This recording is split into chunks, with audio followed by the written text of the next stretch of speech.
नमो नमः।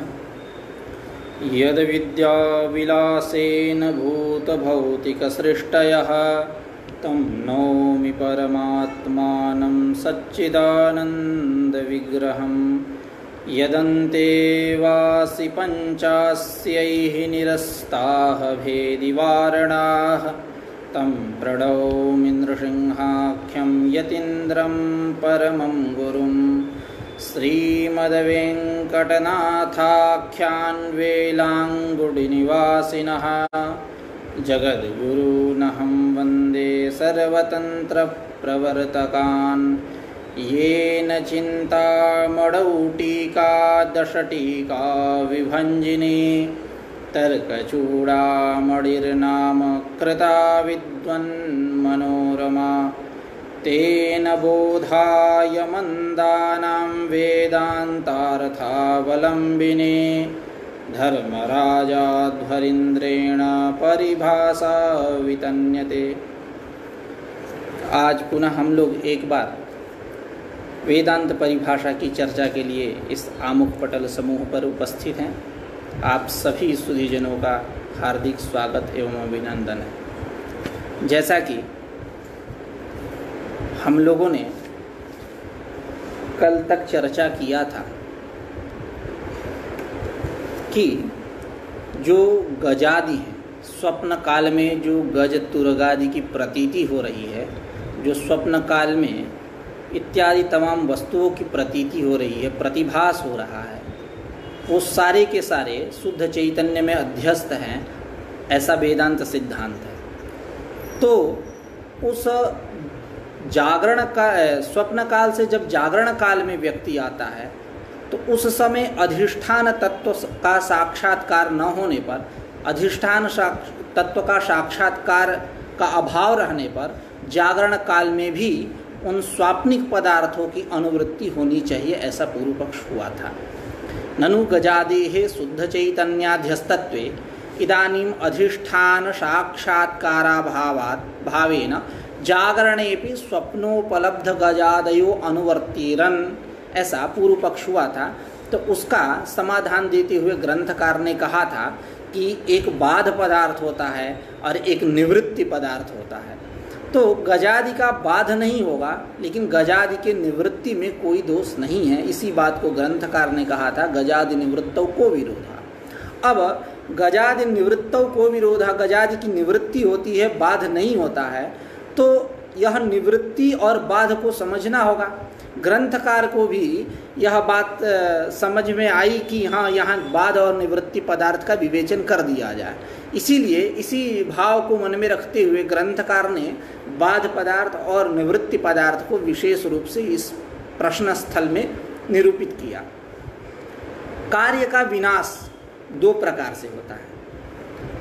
एक जगह, जैसा कि हम लोगों ने कल चर्चा किया था, सूत्र रूप से चर्चा कर लेते हैं, एक भूमिका बना लेते हैं। कहीं कहीं उपादान के साथ कार्य का नाश होता है, कहीं कहीं उपादान के रहते हुए केवल कार्य का नाश होता है। जैसे पटोदग्धा, पट क्या हुआ, जल गया, तो वहाँ पट कार्य है, उसका कारण तंतु है, तो तंतु के साथ पट का नाश। यदि पट को यदि हम जला दे तो कार्य भी गया और कारण भी गया। तो ये कश्चित उपादानेन सह कार्यनाशः।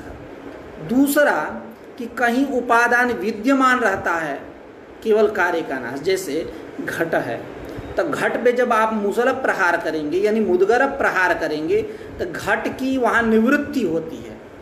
घट रूप जो कार्य है इसका बाध नहीं होता है, केवल वो जो आकृति विशिष्ट है, कंबुग्रीवादिमान पदार्थ जो है, जो पृथु बुधनोदरादि आकृति विशिष्ट घट है, उसकी निवृत्ति होती है, केवल कार्य का नाश होता है। वहाँ उपादान भूत जो उपादान रूपा जो मृत्तिका है उसका नाश नहीं होता है। इसी बात को ग्रंथकार कहे थे कि कश्चित उपादानेन सह कश्चित विद्यमाने उपादाने आद्योबाधा। जहाँ उपादान के साथ कार्य का नाश हो उसको हम बोलेंगे बाध, और द्वितीयस्तु निवृत्ति है, जहाँ उपादान कारण रह जाए और केवल कार्य का नाश हो उसको हम बोलेंगे निवृत्ति। आगे ग्रंथकार कहे थे कि आद्यस्य कारणम अधिष्ठान तत्व साक्षात्कारः, जो बाध है उस बाध कब होगा? जब अधिष्ठान तत्व का साक्षात्कार होगा। तो आद्यस्य कारणम अधिष्ठान तत्व साक्षात्कार। क्यों? क्योंकि तेन बिना उपादान भूतायाः अविद्यायाः अनिवृत्ति है। जब तक अधिष्ठान तत्व का साक्षात्कार न हो जाए तब तक उपादान भूत जो अविद्या, क्योंकि जितने कार्य देखे जा रहे हैं, जो यह प्रपंच है, सब अविद्या का कार्य है। तो जब तक अधिष्ठान तत्व का साक्षात्कार, आप सुक्ति रूपीय स्थल ले लीजिए, प्रातिभाषिक स्थल ले लीजिए, जब तक अधिष्ठान तत्व का साक्षात्कार ना हो तो जो अविद्या का परिणाम रजत है, प्रातिभाषिक रजत, इसकी निवृत्ति नहीं हो सकती। उसी को कह रहे हैं तेन बिना, अर्थात अधिष्ठान तत्व साक्षात्कारेण बिना उपादान भूतायाः अविद्यायाः अनिवृत्ति है। द्वितीय और निवृत्ति में क्या होता है कि विरोधी वृत्ति की उत्पत्ति, जैसे अयं घटः और नायं घटः। तो नायं घटः यह विरोधी वृत्ति है, तो विरोधी वृत्ति की उत्पत्ति और दोष यानी काच कामलादि दोष की निवृत्ति ही निवृत्ति में प्रयोजक है, हेतु है। तदीह, यह मतलब स्वाप्निक स्थले, मतलब स्वप्न स्थले, जो रथ तुर्गादि की प्रतीति हो रही है स्वप्न काल में, वहाँ ब्रह्म साक्षात्काराभावात्, ब्रह्म साक्षात्कार नहीं हुआ, तो ब्रह्म साक्षात्कार के अभाव से स्वप्न प्रपंचो माँ बाधी, यानी स्वप्न प्रपंच जो रथ तुर्गादि है इनका माँ अबाधी, माँ बाधी, अर्थात इनका बाध नहीं होता। क्या होता है? निवृत्ति। यथा मुसल प्रहारेण घटादेरिव, यानी मुसल प्रहार जब करेंगे, मुदगर प्रहार करेंगे तो घट की निवृत्ति होती है, बाध नहीं होती है। ठीक उसी प्रकार यहाँ समझिए स्वाप्निक गजादि की निवृत्ति होती है। उसी को कह रहे हैं मुसल प्रहारेण घटादेरिव विरोधि प्रत्ययांतरोदयेन स्वप्न जनकी भूत निद्रादि दोषनाशेन वा गजादि निवृत्तौ को विरोधः। विरोधी प्रत्यय का उदय होने पर, यानी स्वप्न काल से जब जागरण काल में आया तो यही क्या है? विरोधी वृत्ति, विरोधी प्रत्यय है, विरोधी ज्ञान है। तो विरोधी प्रत्यय के उदय होने से और स्वाप्निक स्वप्न जनकी भूत जो निद्रादि दोष है, निद्रा, काच कामल आदि, धुंधलापन इत्यादि दिखना, यह इनका नाश होने पर निवृत्ति होती है। तो इस प्रकार जो आप पूर्व पक्ष किए थे कि यह जो गजादि हैं, स्वाप्निक जो गजत तुर्गादि हैं, जो स्वप्न काल में भाषित हो रहे हैं, यह सारे शुद्ध चैतन्य में इनका अध्यास है, और उस जागरण काल में शुद्ध चैतन्य का साक्षात्कार नहीं हुआ तो गजादि की अनुवृत्ति होनी चाहिए। तो आप ऐसा नहीं कह सकते। यहाँ क्या होगा? जब विरोधी वृत्ति उत्पत्ति होगी, अर्थात स्वप्न से जहाँ जागरण में आया तो निवृत्ति होगी, बाध नहीं होगा। इस प्रकार गजादि निवृत्तों को विरोधा, गजादि के निवृत्ति में कोई विरोध नहीं है। और इसी चर्चा में ये बात ग्रंथकार कहे थे कि यह जो सूक्ति रूपीय रजत है, यानी प्रातिभाषिक जो रजत है, जो तत्कालोत्पन्न रजत है, जिसको छूने के लिए आप जाते हैं मिलता नहीं, हाथ में केवल सुक्तिका लगती है, ऐसा जो मिथ्याभूत जो रजत है, यह अविद्या का कार्य है। तो यहाँ दो पक्ष है, एक मूला विद्या है, एक तूला विद्या है। तो तूला विद्या जो होती है वो प्रातिभाषिक ज्ञान की जनिका है, और मूला विद्या जो है वो व्यवहारिक ज्ञान की जनिका है। तो जब इस रजत को, सुक्ति रूप्य रजत, प्रातिभाषिक रजत को हम तूला विद्या का कार्य मानेंगे तो वहां रजत का बाध होगा, यानी उपादान के साथ साथ कार्य की निवृत्ति होगी। यानी जो अविद्या है, इस अविद्या के साथ साथ रजत रूप कार्य का बाध होगा। और जब हम मूला विद्या का कार्य मानेंगे इस रजत को, तूला विद्या का कार्य नहीं, मूला विद्या का कार्य है, ऐसा हम यदि स्वीकार करें तो वह मूला विद्या जो है केवल अधिष्ठान तत्व के साक्षात्कार से जाएगी। तो अधिष्ठान तत्व के साक्षात्कार से जाएगी, ऐसे वैसे साक्षात्कार से वो अविद्या जानने वाली नहीं है। इसलिए वहां सूक्ति ही इस ज्ञान से केवल रजत रूप कार्य की निवृत्ति होगी, बाध नहीं होगा। यह चर्चा हम लोगों ने कल किया था। उसी को ग्रंथकार कह रहे एवं च सूक्ति रूप्यस्य सूक्त्यवच्छिन्न चैतन्य निष्ठ तूला विद्या कार्यत्व पक्ष। तो वो जो अविद्या का कार्य है रजत, वो विद्या कहाँ रहती है, ऐसी यदि आपको जिज्ञासा हो तो ग्रंथकार पूर्व में कहे थे और यहाँ भी कह रहे हैं कि विषय अवच्छिन्न चैतन्य में रहती है। इसीलिए ग्रंथकार सूक्त्यवच्छिन्न चैतन्य सूक्त्यवच्छिन्न चैतन्य अर्थात विषयावच्छिन्न चैतन्य, उसमें निष्ठ तन्निष्ठा जो अविद्या, उस अविद्या कैसी, तूला विद्या, उसका यदि कार्य मानेंगे इस रजत को तो बाद होगा।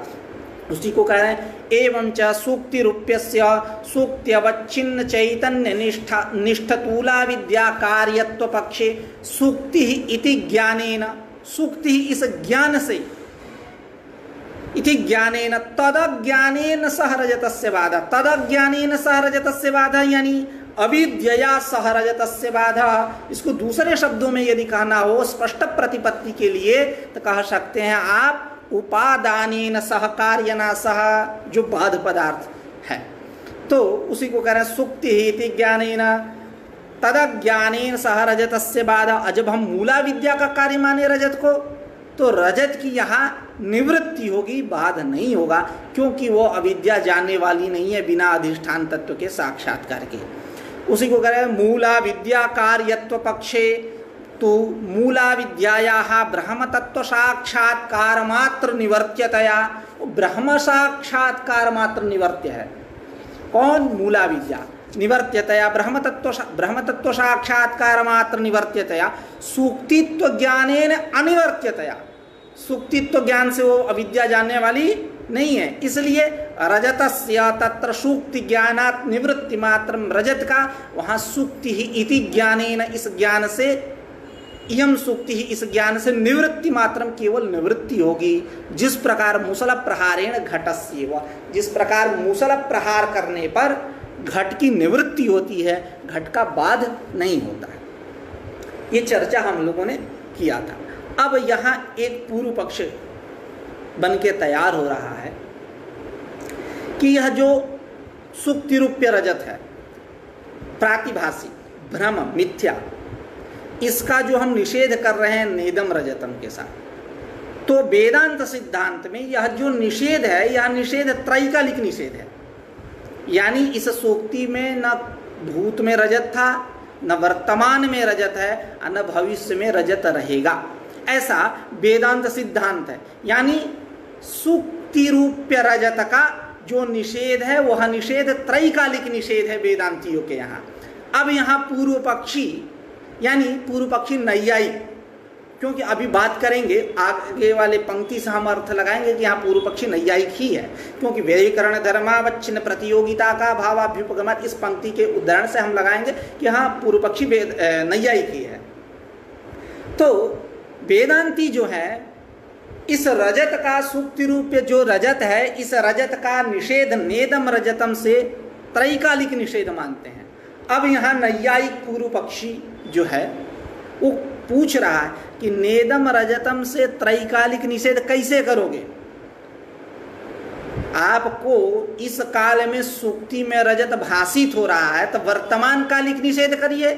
जिस प्रकार घट जो है उसको आप भट्टी में रख के पका देंगे, जब पक के तैयार हो जाएगा, लाल हो जाएगा, तब उसमें व्यवहार क्या होता है? इह इदानीम घटः श्यामः नास्ति, इह घटः श्यामो नेति, ऐसा। यानी इस काल में जो पक के तैयार हो गया उस काल में घट श्याम नहीं है, कृष्ण नहीं है, अर्थात कच्चा नहीं है, उसकी वो मतलब वो रंग नहीं है। तो यह जो निषेध है यह वर्तमान कालिक निषेध है। ठीक इसी प्रकार नेदम रजतम का जो है, नेदम रजतम जो निषेध है, इस निषेध के द्वारा सूक्ति रूप्य जो रजत है उसका जो निषेध किया जा रहा है वर्तमान कालिक निषेध हो। कैसा? इदानीम इदम न रजतम, इस समय यह रजत नहीं है, ऐसा वर्तमान कालिक निषेध होना चाहिए। तुम वेदांती कैसे मानते हो त्रैकालिक निषेध? तो इति चेत न, यदि आप ऐसा पूर्व पक्षी नैयायिक तार्किक पूर्व पक्ष करोगे तो ठीक नहीं है, क्योंकि अभी ग्रंथकार समाधान देंगे। पहले पूर्व पक्ष इनके भाषा में पढ़ लेते हैं। ननु सुक्तौ रजतस्य प्रतिभास समय, जब सूक्ति में रजत प्रतिभास हो रहा है, प्रतीत हो रहा है, रजत की प्रतीति हो रही है, उस समय सुक्तौ अधिकरणे रजतस्य प्रतिभास समय प्रातिभाषिक सत्वाभ्युपगमे। अब हम वेदांती मानते हैं उसकी प्रातिभाषिक सत्ता, क्योंकि वो जो सूक्ति में रजत दिखाई दे रहा है वो अनिर्वचनीय है, तत्कालोत्पन्न है, प्रातिभाषिक है, ऐसा वेदांत का सिद्धांत है। अब उस वेदांत के सिद्धांत पे पूर्व पक्षी नैयायिक ने पूर्व पक्ष किया क्या कि सुक्तौ रजतस्य प्रतिभास समय प्रातिभाषिक सत्वाभ्युपगमे, प्रातिभाषिक सत्ता को मानोगे, प्रातिभाषिक सत्व को मतलब स्वीकार करोगे तो नेदम रजतम इति त्रैकालिक निषेधक ज्ञानम न स्यात्। नेदम रजतम, यह रजत नहीं है, इससे त्रैकालिक निषेधक ज्ञान नहीं होगा, क्योंकि आप मान रहे हो सुक्ति में रजत उत्पन्न हुआ, तुरंत उत्पन्न हुआ। तो जब तुरंत उत्पन्न हुआ तो निषेध से कैसे त्रैकालिक निषेध हो जाएगा? पहले से रहता तो हम कह देते कि त्रैकालिक निषेध हो गया, त्रैकालिक निषेध हो गया, न रजत था, न है, न रहेगा। लेकिन आपका वेदांतियों का सिद्धांत है कि सुक्ति में रजत उत्पन्न हो रहा है, अनिर्वचनीय है, तत्कालोत्पन्न है, प्रातिभाषिक है, तब प्रश्न होना तो स्वाभाविक है। तो प्रश्न ही हुआ कि जब आप सुक्ति रूप अधिकरण में रजत का जब प्रतिभास हो रहा है, उस प्रतिभास काल में प्रातिभाषिक सत्ता मान लिए, प्रातिभाषिक सत्वाभ्युपगमे नेदम रजतम इति त्रैकालिक निषेधक ज्ञानम न स्यात्। रजत का त्रैकालिक निषेधक ज्ञान न होवे, हो क्या वर्तमान कालिक निषेध हो, तो उसका स्वरूप क्या बनेगा? तो वही कह रहे हैं किंतु इदानीम इदम न रजतम, इस समय यह रजत नहीं है, ऐसा वर्तमान कालिक निषेध होना चाहिए। जैसे इदानीम घटः श्यामो नेतिवत, जैसे घड़ा पक के तैयार, तो वहाँ व्यवहार हो रहा है इदानीम घटः श्यामः नेति, अर्थात इस समय घट श्याम नहीं है, कृष्ण नहीं है। इतिवत, इसके समान वहाँ त्रैकालिक निषेधक ज्ञान न हो, अपितु वर्तमान कालिक निषेधक ज्ञान हो, अर्थात इदानीम इदम न रजतम, ऐसा निषेध हो, ऐसा पूर्व पक्ष बन के तैयार हुआ। अब वेदांती अपना तो सिद्धांत रखेंगे, कहेंगे कि नहीं ये ऐसा नहीं है, त्रैकालिक निषेधक ज्ञान ही होगा, वर्तमान कालिक निषेध नहीं। इति चेत न, यदि तुम ऐसा पूर्व पक्षी कह रहे हो कि त्रैकालिक निषेधक ज्ञानम न स्यात् किंतु इदानीम इदम न रजतम, इस प्रकार का वर्तमान कालिक निषेध हो, यदि आप तुम पूर्व पक्षी कह रहे हो तो नहीं कह सकते। क्यों? नहीं तत्र रजतत्वावच्छिन्न रजत प्रतियोगिता का भावः निषेधदी विषयः किंतु लौकिक पारमार्थिकत्वावच्छिन्न प्रातिभाषिक रजत प्रतियोगिता कः व्यधिकरण धर्मावच्छिन्न प्रतियोगिता का भावाभ्युपगमात्। हम भी व्यधिकरण धर्मावच्छिन्न प्रतियोगिता का भाव मानते हैं। जैसे आप थोड़ा समझते हैं, जैसे घट है, घट का अवयव कपाल है, उसमें हम अभाव करना है, घट को सिद्ध करना है, तो घट के कपाल में घटा भाव सिद्ध कैसे करेंगे? तो सामानाधिकरण तो हो नहीं सकता। इह कपालयो हो घटत्वेन घटा भाव, कैसे हो सकता? व्यधिकरण धर्मावच्छिन्न प्रतियोगिता का भाव होगा, अभाव सिद्ध होगा। कैसे? इह कपालयो हो पटत्वेन घटा भाव, पटत्वेन घटा भाव, पटत्वेन घट नहीं है, घटत्वेन घट नहीं, पटत्वेन घट नहीं है। इस प्रकार व्याधिकरण धर्म को लेकर के हम अभाव की सिद्धि करेंगे। इसी बात को आचार्य वाचस्पति मिश्र भामती में कहते हैं, भावांतरम अभावो ही कयाचित्तु व्यपेक्षया, यानी कयाचित व्यपेक्षया भावांतरम अभावः, भावांतरात्मना पटांतरात्मना अभाव सिद्ध हो जाएगा। तो तुम नैयायिक व्यधिकरण धर्मावच्छिन्न प्रतियोगिता का भाव मानते हो और उसको निषेध ज्ञान का विषय मानते हो, तो हमारे यहाँ भी ऐसा है, कोई दिक्कत नहीं है। उसी को कह रहे हैं नहीं तत्र रजतत्वावच्छिन्न रजत प्रतियोगिता का भाव निषेधधी विषय, निषेधधी विषय, धी ज्ञान, निषेध ज्ञान का विषय रजतत्वावच्छिन्न रजत प्रतियोगिता अभाव नहीं है। यह रजतत्वावच्छिन्न, रजतत्वावच्छिन्न कौन होगा? जैसे गोत्वावच्छिन्न को, उसी प्रकार रजतत्वावच्छिन्न कौन होगा? रजत प्रतियोगिता, रजताभाव का प्रतियोगी कौन होगा? रजत। जैसे घटाभाव का प्रतियोगी घट, प्रतियोगिता घटनिष्ठा, उसी प्रकार रजताभाव का प्रतियोगी कौन होगा? रजत, प्रतियोगिता रजतनिष्ठा, प्रतियोगिता कौन होगा? तो अभाव होगा। तो उसी को कह नहीं तत्र, तत्र यानी नेदम रजतम इति त्रैकालिक निषेध ज्ञान विषये रजतत्वावच्छिन्न रजतत्वावच्छिन्न प्रतियोगिता का भाव निषेधि विषय न। रजतत्वावच्छिन्न, रजत आया, रजतत्वावच्छिन्न कौन आया? रजत। रजतत्वावच्छिन्न रजत प्रतियोगिता का भाव, रजता भाव का प्रतियोगी, रजत प्रतियोगिता, रजत निष्ठा, तो रजतत्वावच्छिन्न रजत प्रतियोगिता का अभाव निषेधि विषय नहीं, वह निषेध ज्ञान का विषय नहीं है। क्या? तो सकल रजत की बात नहीं हो रही है कि उनका अभाव यहाँ, अभी तो क्या, यह जो रजत है, यह हटस्थ जो रजत है, आपड़स्थ जो रजत, वह रजत नहीं है, ऐसा निषेध है। यह निषेध ज्ञान का विषय होगा। हटस्थ रजत यह नहीं है, सकल रजत की बात नहीं हो रही, हटस्थ रजत यह नहीं है। उसी को आ रहा है किंतु लौकिक पारमार्थिकत्वावच्छिन्न प्रातिभाषिक रजत प्रतियोगिता कह। लौकिक पारमार्थिकत्वावच्छिन्न, लौकिक पारमार्थिकत्वावच्छिन्न यानी लौकिक पारमार्थिकत्व मतलब व्यावहारिकत्व।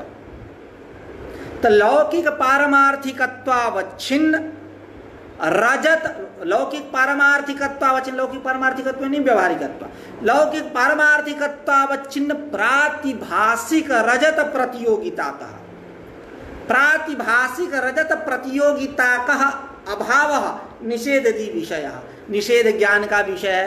क्योंकि यह व्यधिकरण धर्म हुआ, क्योंकि हम लोग भी व्यधिकरण धर्मावच्छिन्न प्रतियोगिता का भावाभ्युपगमात्, व्यधिकरण धर्मावच्छिन्न प्रतियोगिता का भाव हम लोग भी मानते हैं। यहाँ रजतत्वावच्छिन्न रजत प्रतियोगिता का भाव निषेध ज्ञान का विषय नहीं है, अपितु क्या है? लौकिक परमार्थिकत्वावच्छिन्न प्रातिभाषिक रजत प्रतियोगिता का भाव अभाव निषेध विषय, निषेध ज्ञान का विषय है। अब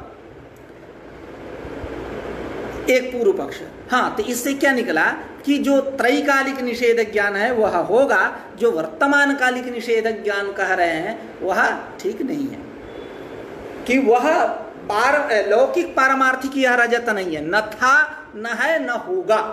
इस प्रकार त्रैकालिक निषेध ज्ञान हो जाएगा। आपको समस्या कब थी? जब रजत को उत्पन्न हो रहा था, यह मान रहे थे, तब आप कह रहे थे कि वर्तमान कालिक निषेध होना चाहिए, तब आपको समस्या थी। और जब हम मान लिए कि उस रजत ज्ञान का विषय कौन होगा? लौकिक पारमार्थिकत्वावच्छिन्न रजत प्रतियोगिता का भाव यह होगा कि वह आपड़स्थ रजत न था, न है, न होगा। इस प्रकार त्रैकालिक निषेध ज्ञान की सिद्धि हो जाएगी। ऐसा करके समाधान दिए। अब एक पूर्व पक्ष यहाँ तैयार हो रहा है, कह रहे हैं ठीक है, सूक्ति रूप्य जो रजत है प्रातिभाषिक है, तत्काल उत्पन्न है, अनिर्वचनीय, सब कुछ ठीक है। ये बात बतलाइए, जिस आप लौकिक पारमार्थिकत्व की बात कर रहे हैं, मैं आप लोगों को बता दूं कि यहाँ पारमार्थिकत्व शब्द वो पारमार्थिक सत्ता वाला नहीं है, लौकिक पारमार्थिकत्व यानी व्यवहारिक पारिभाषिक शब्द है। व्यवहारिक जो तीन प्रकार की सत्ता, प्रातिभाषिक, व्यवहारिक और पारमार्थिक, तो वो पारमार्थिक जो सत्ता है वो बात नहीं है। लौकिक पारमार्थिकत्व यानी व्यवहारिकत्व ऐसे। तो यहाँ कह रहे हैं कि यह जो प्रातिभाषिक रजत है, इस प्रातिभाषिक रजत में पहले तुम बताओ कि पारमार्थिकत्व अवगत है कि अनवगत है, यानी पारमार्थिकत्व ज्ञात है कि अज्ञात है। यानी यह प्रातिभाषिक जो रजत सूक्ति रूप्य मिथ्याभूत झूठ मूठ का जो रजत है, इस रजत में तुमको व्यवहारिकत्व ज्ञात है कि अज्ञात है। तो पहले दूसरे पक्ष को लेकर के समाधान दे रहे हैं। दो दोष होगा दोनों में। यदि हम अनवगत माने, प्रातिभाषिक रजत में लौकिक पारमार्थिकत्व को अनवगत माने तो अभाव का प्रत्यक्ष नहीं हो पाएगा। एक, यदि इस प्रातिभाषिक रजत में लौकिक पारमार्थिकत्व को यदि हम अवगत माने तदवच्छिन्न रजत सत्वे तदवच्छिन्ना भावः कथम वर्तते, ऐसी समस्या आ जाएगी। लौकिक पारमार्थिकत्वावच्छिन्न अनिर्वचनीय रजते लौकिक पारमार्थिकत्वावच्छिन्न रजता भाव अनिर्वचनीय रजता भाव कैसे होगा? ये हो सकता है कि इसमें यह नहीं है। जैसे आपने अभी कहा कि इस निषेध ज्ञान का विषय कौन है? लौकिक पारमार्थिकत्वावच्छिन्न रजत प्रतियोगिता का भाव, यह आपने कहा। तो अब एक ही में आप कैसे सिद्ध कर सकते हो? अनिर्वचनीय रजत में अनिर्वचनीय रजता भाव आप कैसे सिद्ध करोगे? यह अवगत मानोगे यदि पारमार्थिकत्व को, तो एक समस्या आएगी। इसकी चर्चा हम लोग करेंगे। पहले पक्ष में यदि अपितु पारमार्थिकत्वम अवगतम नवा अर्थात अनवगतम, तो अनवगत पक्ष को लेकर के कहे कि अनवगत पक्ष ठीक नहीं है, क्योंकि अभाव का प्रत्यक्ष नहीं होगा। रजतत्व ज्ञानाभावत अभाव प्रत्यक्ष नहीं होगा। दूसरी बात कि यदि अवगत माने पारमार्थिकत्व को, तो तदवच्छिन्न रजत सत्वे तदवच्छिन्न रजत सत्वे तदवच्छिन्ना भावः तस्मिन् कथम वर्तते। उस तदवच्छिन्न रजत सत्व में अर्थात लौकिक पारमार्थिकत्वावच्छिन्न निर्वचनीय रजत के रहने पर लौकिक पारमार्थिकत्वावच्छिन्न रजता भाव कैसे सिद्ध होगा? अनिर्वचनीय में अनिर्वचनीय। तो यह अभी चर्चा कर रहे हैं ग्रंथकार अपने शब्दावली में, और स्पष्ट करेंगे। तो ननु प्रातिभासिके रजते पारमार्थिकत्वम अवगतम नवा। प्रातिभासिक रजत में पारमार्थिकत्व अवगत है कि अनवगत है? अर्थात इस प्रातिभासिक सुक्ति रूप मिथ्याभूत झूठ मूठ का जो रजत है, इस रजत में पारमार्थिकत्व ज्ञात है, यानी लौकिक पारमार्थिकत्व ज्ञात है कि अज्ञात है, मतलब ज्ञात नहीं है। तो आगे अनवगमे प्रतियोगितावच्छेदकावच्छिन्न रजतत्व ज्ञानाभावात् अभाव प्रत्यक्षानुपपत्ति। अनवगते अनवगते यानी इस प्रातिभासिक रजत में हम लौकिक पारमार्थिकत्व को अनवगत माने, यानी अवगत नहीं है, तो अभाव प्रत्यक्षानुपत्ति कैसे तो करें? प्रतियोगितावच्छेदकावच्छिन्न। अब इसको थोड़ा सा समझते हैं। रजता भाव का प्रतियोगी कौन होगा? रजत। प्रतियोगिता कहाँ रहेगी? रजत निष्ठा। प्रतियोगितावच्छेद कौन होगा? रजतत्व। प्रतियोगितावच्छेदकावच्छिन्न कौन होगा? रजत। अब एतद थोड़ा सा शब्द शैली नैयायिकों की है, खैर कोई बात नहीं, केवल ऐसे एक दो ही स्थल आपको मिलेंगे। वेदांत विद्या तो ऐसे अच्छी विद्या है और बहुत सुगम सरल सुबोध इत्यादि है, तो नैयायिकों का खंडन है तो उनके भाषा में तो करना ही पड़ेगा। खैर कोई बात नहीं, नैयायिकों की शैली है, इसको समझते हैं। तो प्रतियोगिता, जैसे घटाभाव का प्रतियोगी कौन? घट। उसी प्रकार रजता भाव का प्रतियोगी यस्याभाव सब प्रतियोगी, जिसका अभाव रहता है वह उसका प्रतियोगी होता है। तो घटा भाव का प्रतियोगी घट, उसी प्रकार रजता भाव का प्रतियोगी कौन होगा? रजत। अब प्रतियोगिता कहाँ जाएगी? अन्य निष्ठा नहीं होगी, वही रजत निष्ठा होगी। तब प्रतियोगिता रजता भाव का प्रतियोगी रजत, प्रतियोगिता रजत निष्ठा। प्रतियोगितावच्छेद कौन होगा? धर्म। कौन? रजतत्व। उस प्रतियोगितावच्छेद का वच्छिन्न कौन होगा? उस धर्म से युक्त कौन होगा? तो रजत आया। यानी इतने लंबे शब्द के द्वारा रजत को पकड़े हैं, सीधे से कह देना चाहिए इनको रजत, खैर कोई बात नहीं। तो प्रतियोगितावच्छेद का वच्छिन्न रजतत्व ज्ञानाभावात, रजतत्व ज्ञानाभावात। अब देखिए रजतत्व में त्व प्रत्यय देख करके आप भ्रम में न पड़िएगा। रजतत्व ज्ञानाभावात का यही तात्पर्य है, रजत ज्ञानाभावात। धर्म के लिए वहां तो प्रत्यय नहीं है। तो प्रतियोगितावच्छेद का वच्छिन्न रजतत्व ज्ञानाभावात रजत ज्ञानाभावात। रजत ज्ञान यदि अनवगत मानेंगे कि इस प्रातिभासिक रजत में पारमार्थिकत्व ज्ञात नहीं है, यदि माने तो प्रतियोगितावच्छेद का वच्छिन्न रजतत्व ज्ञानाभावात रजत ज्ञानाभावात। रजत का ज्ञान ही नहीं, अनवगत मान रहे हो। रजत ज्ञानाभावात अभाव प्रत्यक्षानुपपत्ति। तो अभाव जब ज्ञात ही नहीं है तो कैसे अभाव का प्रत्यक्ष करोगे? एक दो अवगमे यदि हम माने प्रातिभासिक रजत में पारमार्थिकत्व, यानी वही व्यवहारिकत्व लौकिक पारमार्थिकत्व को हम यदि अवगत मान ले, जो पहला पक्ष था, तो उसको दूसरे नंबर पे रख रहे हैं। तो ऐसा कुछ नहीं पूर्व पक्ष करना चाहिए कि पहले अवगते पे ही चर्चा करें, अनवगत पर। एक ग्रंथकार की सुविधा है, कहीं कहीं ज़्यादा आपको असुविधा हो तो वहाँ पाठ्यक्रमाद अर्थाक्रमो बलीय है, ऐसा मान लेना चाहिए। खैर उस पर कोई बड़ी बात नहीं। ग्रंथकार की शैली स्वतंत्र करता स्वतंत्र है। अब लड्डू को ऐसे खाएं या ऐसे खाएं, जैसे खाएं खाते रहें, विषय का प्रतिपादन तो हो रहा है ना। खैर इसका विचार भी होता है, पाठ्यक्रमाद अर्थाक्रमो बलीय इत्यादि रीति से। तो हाँ, प्रातिभासिक रजत में यदि हम पारमार्थिकत्व को, लौकिक पारमार्थिकत्व को अवगत मान लीजिए कि प्रातिभाषिक रजत में लौकिक पारमार्थिकत्व व्यवहारिकत्व ज्ञात है, जान रहा हूं पहले से, तो क्या होगा? अवगमे अपरोक्षावभासस्य तत्कालीन विषय सत्तानीय तत्वात् रजते पारमार्थिकमपि अनिर्वचनीयं रजतवद एव उत्पन्नम इति तदवच्छिन्न रजत सत्ते तदवच्छिन्ना भावः तस्मिन् कथं वर्तते। ऐसा अब इसको समझते हैं। यदि प्रातिभाषिक रजत में हम पारमार्थिकत्व को अवगत मान ले तो अपरोक्षावभासस्य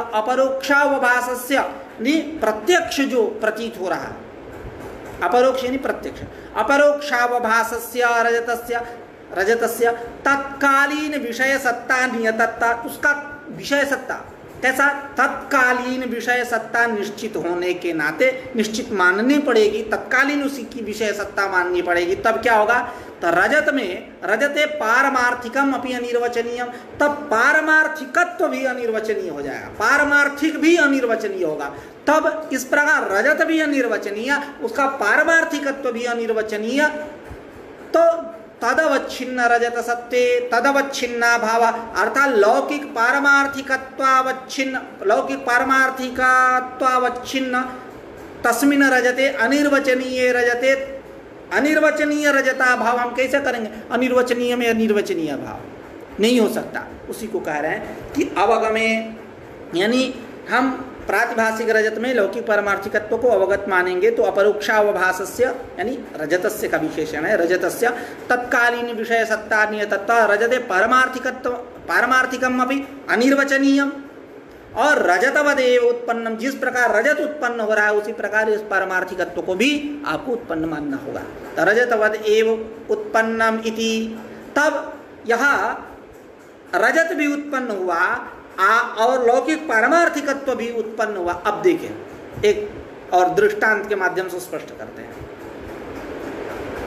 सूक्ति है, अधिकरण, उसमें रजता भाव मतलब रजत की जो प्रतीति होती है, तो वहाँ अधिष्ठान जो है तत्काल उत्पन्न नहीं है, तत्काल उत्पन्न रजत है, अब वह पहले से विद्यमान सूक्ति, तो उस सूक्ति में हम रजता भाव कर देते हैं कि इह सूक्तौ रजतम नास्ति। तो वहाँ थोड़ी विषम सत्ता समझ में आ रही है कि एक पहले से सूक्ति है और एक तत्काल उत्पन्न है, इसका ले जाकर उसमें अभाव सिद्ध कर देना।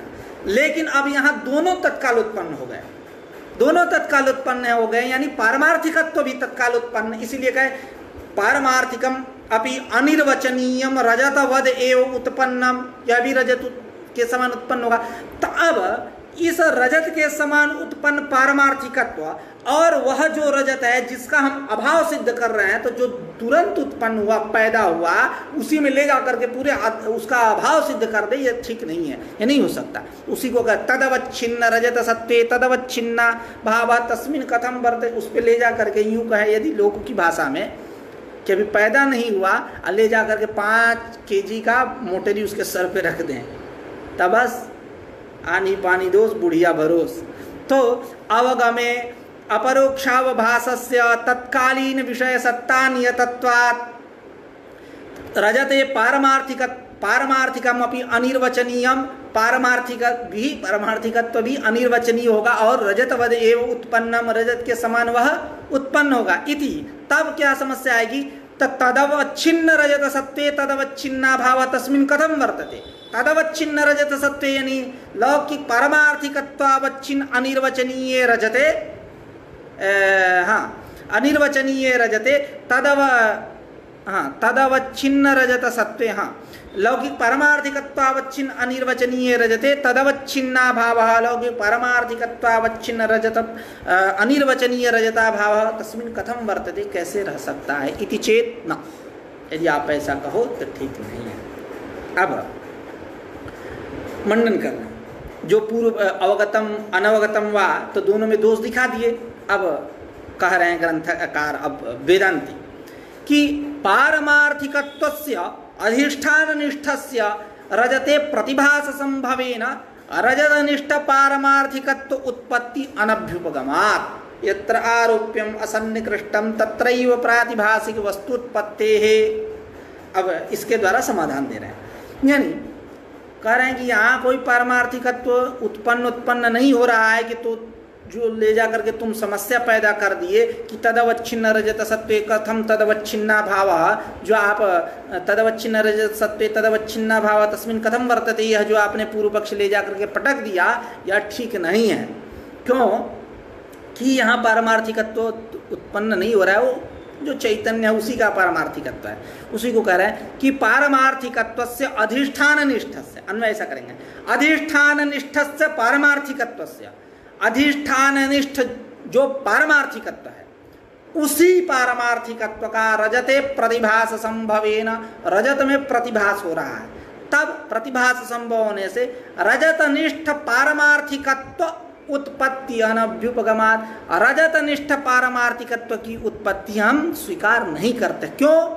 क्योंकि यत्र आरोप्यम असन्निकृष्टम तत्रैव प्रातिभासिक वस्तु उत्पत्ति है, जहाँ आरोप्य असन्निकृष्ट हो वहीं प्रातिभासिक वस्तु की उत्पत्ति होती है। यहाँ आरोप्य असन्निकृष्ट नहीं है, वह आरोप्य रजत जिसका हम आरोप करें वो सन्निकृष्ट है, इसलिए यहाँ प्रातिभासिक वस्तु की उत्पत्ति हम नहीं मानेंगे।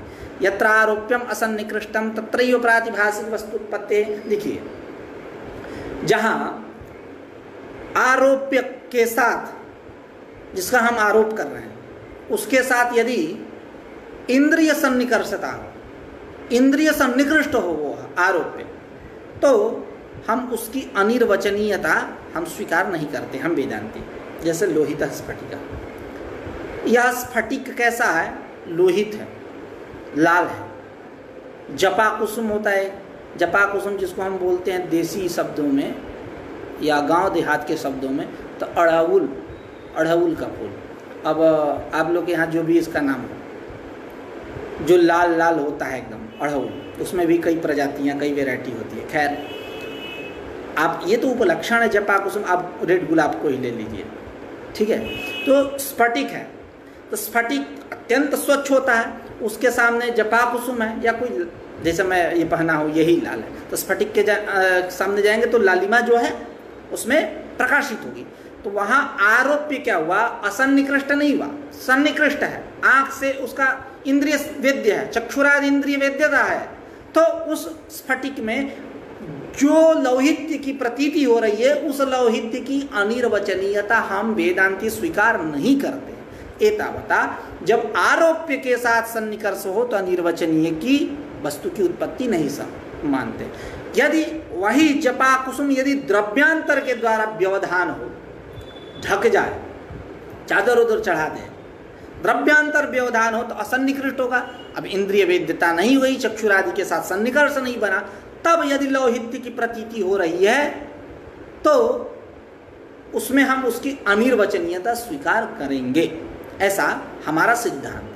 तो उसी को कह रहे हैं कि यहाँ पारमार्थ जो आपने प्रश्न करके ला कर रख दिया कि हम अवगत मानेंगे प्रातिभासिक रजत में, लौकिक पारमार्थिकत्व को अवगत मानेंगे, तो आपने प्रश्न कर दिया कि तदवच्छिन्न रजत सत्वे तदवच्छिन्ना भाव तस्मिन् कथम वर्तते, ऐसा जो आपने कहा, और कहा उसी प्रसंग में कि रजत के समान पारमार्थिकत्व भी उत्पन्न होगा, तब तदवच्छिन्न रजत सत्वे तदवच्छिन्ना भाव कथम वर्तते, यह जो आपने पूर्व पक्ष किया वह ठीक नहीं थी चेतना, क्योंकि यहाँ पारमार्थिकत्व उत्पन्न नहीं हो रहा है, ये चैतन्य का ही है। वहाँ से लेकर के उसको थोड़ा सा ट्रांसफर कर रहा है। पारमार्थिकत्वस्य अधिष्ठान निष्ठस्य, माने अधिष्ठान निष्ठस्य पारमार्थिकत्वस्य रजते प्रतिभास संभवेन, रजत में प्रतिभास हो रहा है, उसका प्रतिभास संभवेन रजतनिष्ठ पारमार्थिकत्व उत्पत्ति अनभ्युपगमात्, रजतनिष्ठ पारमार्थिकत्व की उत्पत्ति नहीं मानते। क्यों? यत्र आरोप्यम असन्निकृष्टम तत्रैव प्रातिभासिक वस्तु उत्पत्तेः अंगीकारा, जहाँ आरोप्य वस्तु के साथ असन्निकर्षता हो अर्थात इंद्रिय वेद्यता न हो, इंद्रिय सन्निकर्ष न हो, तत्र वहाँ प्रातिभासिक वस्तु की उत्पत्ति होती है, ऐसा मानते हैं। अतएव इसीलिए इंद्रिय सन्निकृष्टतया जपा कुसुमगत लौहित्यस्य स्फटिके वाहन संभवात् न स्फटिके अनिर्वचनीय लौहित्योत्पत्ति ही। इसलिए अतएव एतस्मादेव कारणात्, कौन सा? यत्र आरोप्यम असन्निकृष्टम तत्रैव प्रातिभासिक वस्तु उत्पत्ति इत्यस्मादेव कारणात् इंद्रिय सन्निकृष्टतया, इंद्रिय सन्निकर्ष होने से किसके जपा कुसुम के साथ इंद्रिय सन्निकृष्टतया जपा कुसुमगत लौहित्यस्य स्फटिके भान संभवात, स्फटिक में उसकी प्रतीति होने से न स्फटिके अनिर्वचनीय लौहित्य उत्पत्ति ही, अस्फटिक में अनिर्वचनीय लौहित्य की उत्पत्ति हम नहीं मानते। जहां सन्निकर्ष हो, असन्निकर्ष हो भवतु नाम हो जाए, असन्निकर्ष स्थल में उत्पत्ति हो जाएगी, सन्निकर्ष स्थल में उत्पत्ति नहीं होगी। ननु आगे करा ननु एवं यत्र जपा कुसुमम, वही बात, ननु एवं यत्र जपा कुसुमम द्रव्यांतर व्यवधानात् असन्निकृष्टम तत्र लौहित्य प्रतीत्या प्रातिभासिक लौहित्यम स्वीक्रियतामिति चेत न इष्टत्वात्, हो जाए कोई दिक्कत नहीं। कह रहे हैं यत्र जपा कुसुमम द्रव्यांतर व्यवधानात्, जहाँ जपा कुसुम का द्रव्यांतर के साथ, द्रव्यांतर से व्यवधान हो, कोई अन्य द्रव्य जो अच्छा दक का काम कर दे, यत्र जपा कुसुमम द्रव्यांतर व्यवधानात् असन्निकृष्टम, ऐसा कोई द्रव्य जिससे असन्निकृष्टता हो, तो यत्र जपा कुसुमम द्रव्यांतर व्यवधानात् असन्निकृष्टम तत्र लौहित्य प्रतीत्या, वहाँ यदि आपको लौहित्य की प्रतीति हो रही है तो प्रातिभासिक लौहित्यम स्वीक्रियताम, प्रातिभासिक लौहित्य को स्वीकार करिए, वो लौहित्य प्रातिभासिक है, अनिर्वचनीय। इति चेत, यदि आप ऐसा कर रहे हो तो नहीं कर सकते। इष्टत्वात्, चलो ठीक है प्रातिभासिक मानना है तो हमें इष्ट, कोई दिक्कत नहीं। एवं अब ये बात यही, अब यूँ कह ले प्रत्यक्ष का जो प्रत्यक्ष प्रमाण की जो चर्चा हम लोग कर रहे हैं, प्रत्यक्ष परिचित, अब यहाँ से जो भी मैं पंक्ति पढ़ूंगा ये भूमिका वाली पंक्ति है, भूमिका बनाएंगे, बना ही रहे हैं कि एवं प्रत्यक्ष भ्रमांतरे स्वपि प्रत्यक्ष सामान्य लक्षणानुगमः यथार्थ प्रत्यक्ष लक्षणा सद्भावश्च प्रदर्शनीयः, समझना चाहिए, बोधनीयः। तो करें प्रत्यक्ष भ्रमांतरेषु, एक तो प्रत्यक्ष भ्रम ये है लोहित स्फटिकः, और दूसरा इदम रजतम ले लीजिए, आलात चक्र ले लीजिए। आलात चक्र यानी जो एक गोला, आग का गोला, उसको लेके ऐसे ऐसे हिलाइए, ऐसे ऐसे बचपन में ऐसे सब करते थे, तो ऐसे ऐसे लेके हिलाएंगे तो एक चक्र का निर्माण होता है। आजकल जो कुछ एलईडी भी मिलती है वो उसमें रबड़ लगा रहता है, रात को लेकर ऐसे घुमाएंगे तो लगेगा कि चक्का चल रहा है, उसको बोलते हैं आलात चक्र। तो प्रत्यक्ष भ्रमांतर यह भी है। बंसोरग ले लीजिए, बंसोरग उर्षा गच्छति, उरग रेंगते हुए जो चलता है। सांप, बांस में आपको बांस का कोपड़ देखे, जहाँ बांस निकल रहा है तो उसको आप समझ गए ये तो सांप है, जिगर है इत्यादि, ये सब प्रत्यक्ष भ्रम है। ऐपिंड इत्यादि, ऐपिंड नहीं, ये सब क्या है, प्रत्यक्ष भ्रम है। तो एवं ये सूक्ति रूप्य रजत हो गया, लोहित स्फटिक, वंशोरग, आलात चक्र इत्यादि। एवं प्रत्यक्ष भ्रमांतरेष्वपि, प्रत्यक्ष भ्रमांतरों में भी प्रत्यक्ष सामान्य लक्षणानुगम, प्रत्यक्ष का जो सामान्य लक्षण कौन, चित्तमेव चैतन्यमेव स्वप्रकाशत्वमेव, प्रत्यक्ष सामान्य लक्षण का अनुगम, और यथार्थ प्रत्यक्ष लक्षणा सद्भावश्च प्रदर्शनीय, यानी यथार्थ प्रत्यक्ष के लक्षण का असद्भाव, यानी अबाधितत्व विषय विशेषण घटित, अबाधितत्व विषय विशेषण घटित, जो यही ना यथार्थ का लक्षण है, अबाधितत्व, क्योंकि प्रमा जो होगी वो अबाधित ही रहेगी, अप्रमा जो भ्रम है, मिथ्या है, ये सब बाधित रहेंगे। तो इस प्रकार प्रत्यक्ष भ्रमांतरेष्वपि, प्रत्यक्ष भ्रम इत्यादि जो भी हैं, इन सब में प्रत्यक्ष के सामान्य लक्षण का अनुगम, अर्थात चित्तमेव, यह सामान्य लक्षण है, इस प्रत्यक्ष के सामान्य लक्षण का अनुगम, और यथार्थ प्रत्यय लक्षण का असद्भाव, असद्भावश्च प्रदर्शनीय बोधनीय, समझना चाहिए। अब उक्तम प्रत्यक्षम प्रकारांतरेण द्विविधम, यह प्रत्यक्ष जो है प्रकारांतर से दो प्रकार, फिर अभी सविकल्पक, निर्विकल्पक, फिर उसमें जीव साक्षी, ईश्वर साक्षी, सब व्यक्तिगत प्रत्यक्ष और ज्ञानगत प्रत्यक्ष को लेकर के चर्चा ये सब की है, भेद करते गए, तच्चा पुनर्द्विविधम, तच्चा पुनर्द्विविधम, ऐसा करके करते गए। अब यहाँ उपसंहार करते हुए कह रहे हैं कि उक्तम प्रत्यक्षम प्रकारांतरेण द्विविधम, यह जो प्रत्यक्ष है यह प्रत्यक्ष प्रकारांतरेण द्विविधम, प्रकारांतरेण, प्रकारांतर से यह इसके दो भेद हैं।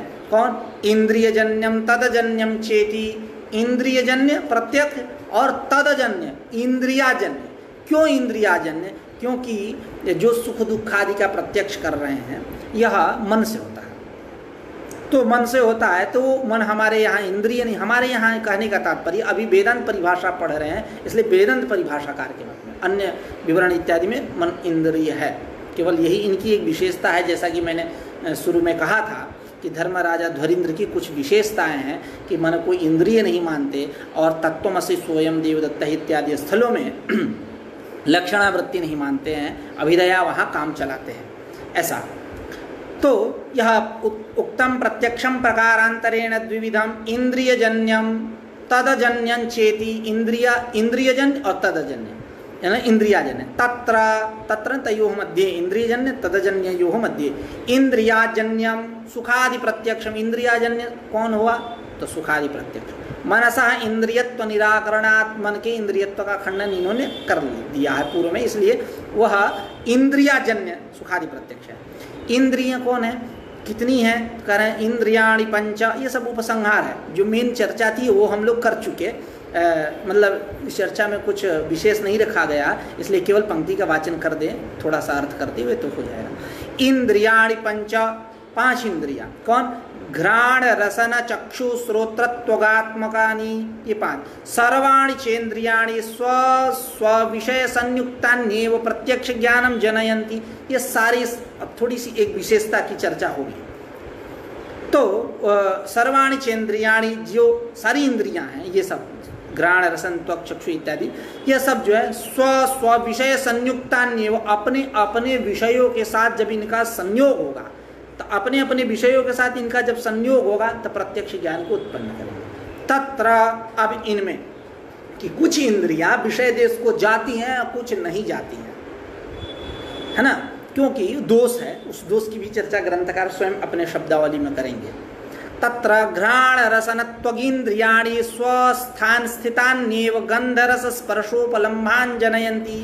तत्र तेषु इंद्रियेषु मध्ये, इन बुद्धिन्द्रियों में घ्राण इंद्रिय, रसनेन्द्रिय और त्वगिंद्रिय जो है अस्वस्थान स्थितान्येव, अपने स्थान पे अपने देश में रहते हुए गंध, घ्राणेन्द्रिय गंध उपलम्भान जनयंती, और रसनेन्द्रिय जो है रस, और त्वगिंद्रिय स्पर्श, उसी को कह रहे हैं। तत्र घ्राण रसन त्वगिंद्रियाणि स्वस्थान स्थितान्येव गंध रस स्पर्शोपलम्भान जनयंती। चक्षु श्रोत्रे, अब यहाँ कुछ विशेष बताना चाहते हैं चक्षु और श्रोत्र पे। ये जो है अपने स्थान पे स्थित नहीं रहते हैं, ये विषय देश को जाते हैं तब प्रत्यक्ष होता है, वृत्ति इत्यादि बनती है। तो चक्षु श्रोत्रे तो स्वतः एव विषय देशम गत्वा स्विषयम गृहणीतः। चक्षु श्रोत्र इत्यादि जो है स्वतः विषय देश को जाकर के अपने अपने विषय को, रूप को और शब्द को ग्रहण करते हैं। तो अब यहां एक समस्या आई कि यह ग्रंथकार अभी कह रहे हैं कि श्रोत्रस्यापि चक्षुरादिवत परिच्छिन्नतया भेर्यादि देश गमन संभवात्। यह श्रोत्र विषय का चर्चा ही क्यों किए? आपने अभी पूर्व में कहा कि चक्षु और श्रोत्र विषय देश को जाकर के स्वयं विषय देश को जा रहे हैं और अपने अपने विषय को, रूप और शब्द को ग्रहण कर रहे हैं। तो आप केवल श्रोत्र, अब जो आगे चर्चा करने वाले हो पूरी श्रोत्र विषयक चर्चा है, चक्षु विषयक चर्चा नहीं है। तो चक्षु को क्यों छोड़ दिए, इसकी चर्चा क्यों नहीं की आप? तो कह रहे हैं कि जो समस्या यहाँ ये, इनको कदम्ब मुकुलन न्याय और विचि तरंगादि न्याय को रख करके विषय का प्रतिपादन करना है, इसलिए ये श्रोत्र विषय विशेष रूप से चर्चा करेंगे। और चक्षु जो है वह विषय देश को जाती है, यह तो कुछ मान लीजिए अनुभव की बात है, समझ में आ जाए। यदि सिद्धांत है ग्रंथकार का दिए कि चक्षु विषय देश को जाता है, तो हम विषय का, रूप का इत्यादि का प्रत्यक्ष हो रहा है तो हम कह सकते हैं कि हाँ जाता होगा। लेकिन श्रोत्र कैसे जाता है विषय देश को, ये विचारणीय है।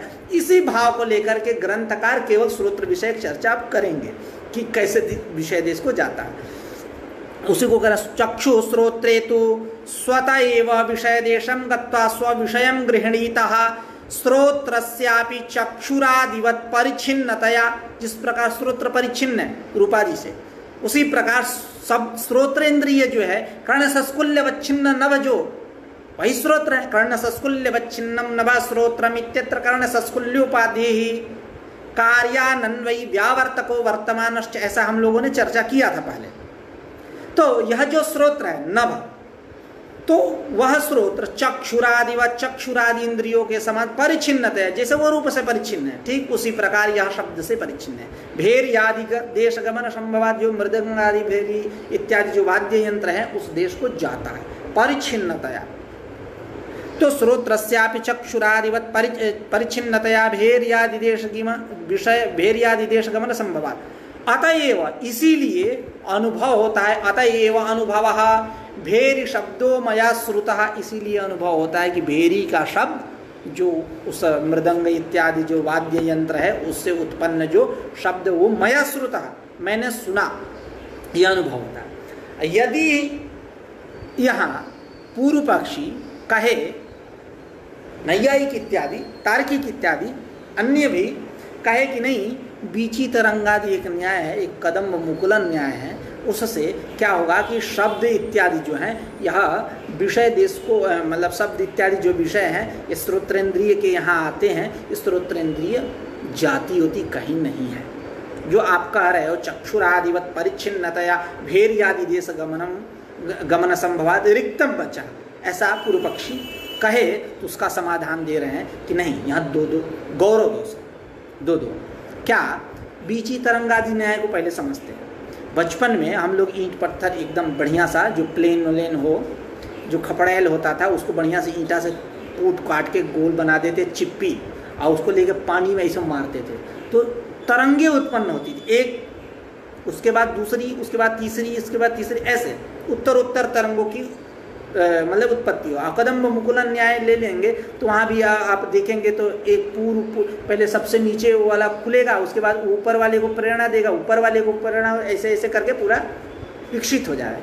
तो उसी प्रकार यह बीची तरंगा न्याय है ना, वो भेरी देश के यहाँ जो शब्द हो रहा है वो शब्द हमारे यहाँ आया, इस श्रवणेन्द्रिय में आया, यहाँ श्रवणेन्द्रिय कहीं गया हो या नहीं है। तो जो तुम कह रहे चक्षुरादिवत परिच्छिन्नतया भेर्यादि देश गमन संभवा रिक्तम बचा, ऐसा पूर्व पक्षी कह रहा है। तो कह रहे कि नहीं,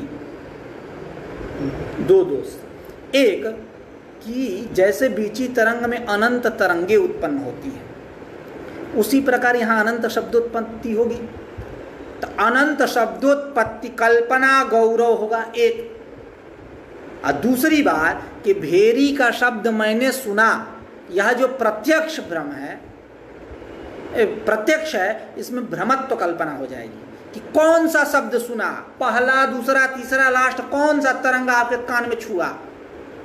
इस प्रकार भेरी शब्दों मया श्रुतः इति प्रत्यक्ष भ्रमत्वस्य कल्पना गौरवात्, दो दोष।